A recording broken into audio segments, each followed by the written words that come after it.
Halo, bertemu kembali di channel saya Fridoni. Pada video kali ini saya akan menjelaskan kepada teman-teman semua mengenai item kode pattern atau kode eksemplar. Banyak pertanyaan yang masuk ke komentar di channel saya maupun di grup Telegram terkait dengan kode eksemplar ini atau pola kode eksemplar ini. Ada yang bertanya, apakah setiap satu jenis koleksi itu menggunakan satu kode eksemplar atau menggunakan satu kode saja secara keseluruhan. Kalau saya secara pribadi lebih menyarankan teman-teman semua untuk menggunakan satu kode untuk keseluruhan.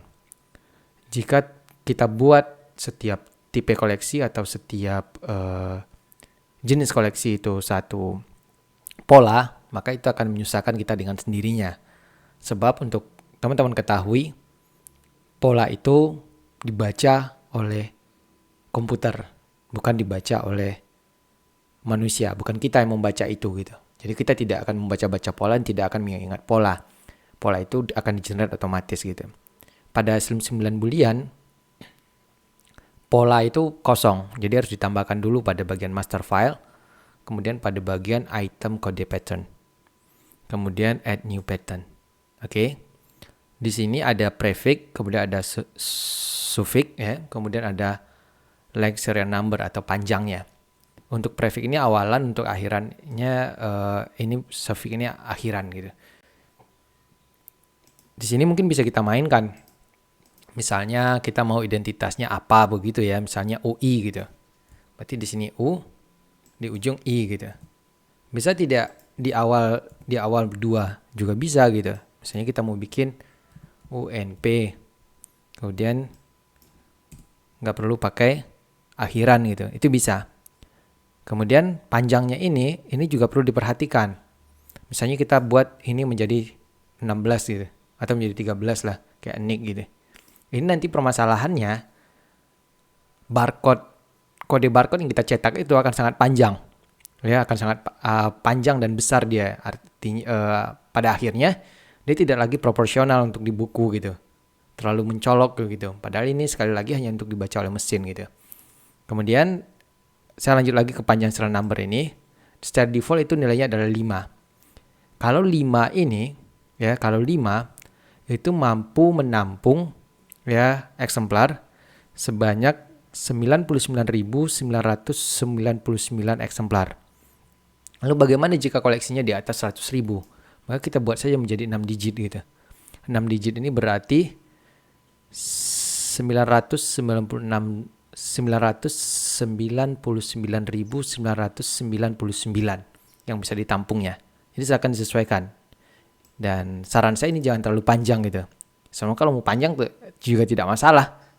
Tapi nanti dia akan waktu kode eksemplar dicetak dia akan sangat memanjang begitu. Di saat ditempel ke buku, akhirnya tidak kelihatan bagus gitu. Tapi sekali lagi terserah teman-teman. Tapi kalau yang dari pengalaman saya cenderung memperhatikan jumlah koleksi yang ada dan proyeksi pertumbuhan koleksi.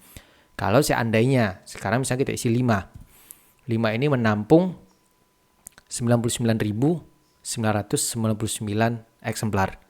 Ternyata nanti pada tahun kedua atau pada tahun ketiga terjadi penambahan eksemplar yang cukup banyak, ya tinggal kita bikin kode baru. Sehingga kode lama sudah kita hentikan.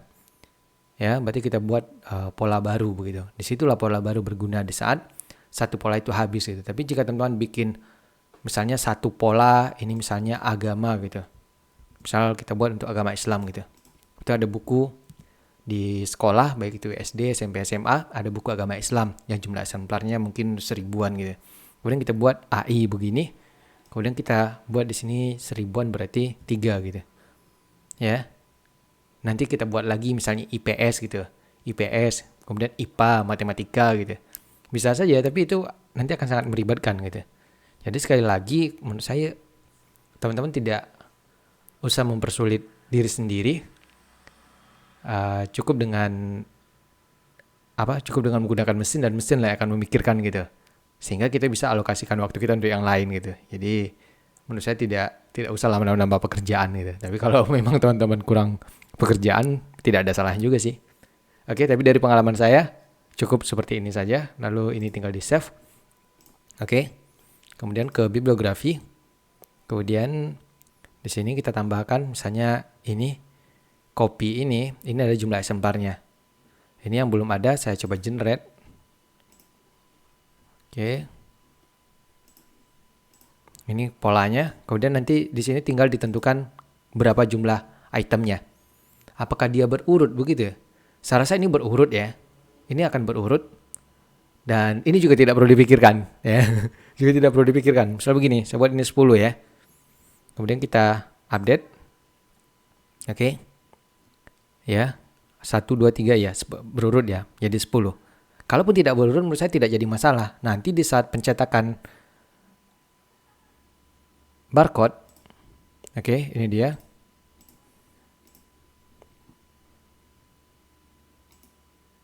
Oke. Ini dia. Tinggal ini kita cari buku yang berjudul ini begitu. Jadi kalaupun dia tidak berurut tidak masalah.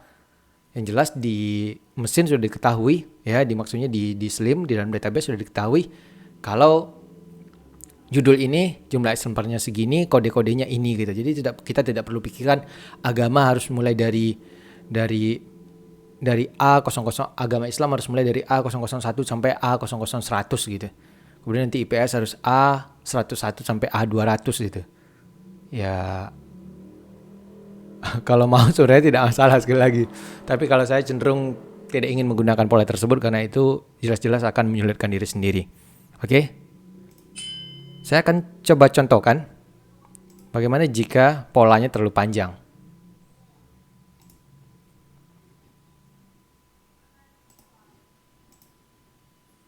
Oke, saya buat ini 13.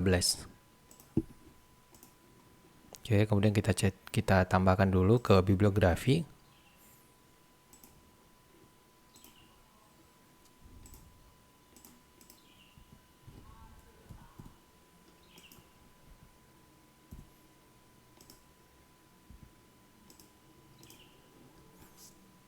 Oke, kemudian kita cetak. Oke, kita bandingkan.